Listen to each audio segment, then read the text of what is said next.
Sa number 5, wala utat ang construction sa mga condominium towers sa Bacolod City. Megaworld, magapatukod siyang ika-apat na nila nga condo tower sa syudad. Kag iniisa na ka smart condo tower. Yaring report.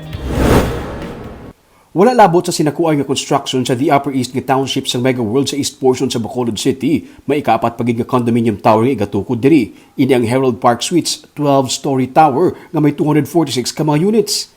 Ang kinalain sini kay ang kada unit may wireless smart home system. Ang pagpaandar sa suga, aircon kag appliances, pwede mo na mahimo bisan wala ka pa sa imo nga unit gamit ang imo nga cellphone. We will have lighting control.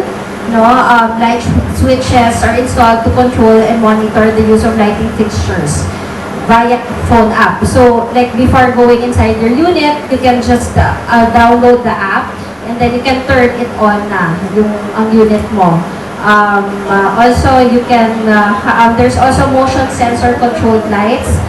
Sa paglunsar sang Herald Park Suites, sa karon may kapin sa 1,000 na ka mga condominium units ang Megaworld sa Bacolod City. Sang 2018, ginlunsar ang One Regis kag ang second tower naman sang madason nga tuig. Sang 2020, naglunsar pagid sila sang One Manhattan. Sunod sa kay Harold Geronimo, ang Senior Assistant Vice President kag Head sang Public Relations and Media Affairs sa Megaworld.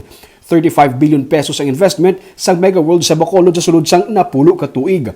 28 billion pesos para sa township projects sa the Upper East kag 7 billion pesos naman sa North Hill Gateway nga nagalakip sang Forbes Hill kag McDonald's nga ikaduha sa may pinakamataas nga sales sa tanan nga mga Megaworld owned McDonald's sa Pilipinas. Kag ini anangin isa na ka destination.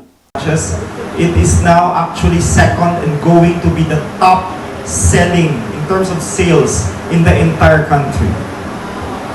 So that is why we're very happy with the reception of people of Negros. It's not only people in Bacolod who go there. It has become a destination McDonald's. Sa the Upper East naman, madamo pa sing inugpatukod ang property giant. Sa madason nga tuig, pagabuksan sa publiko ang 8 ka lane nga dalan nga magaangot sang Lopezina Street kag Circumferential Road.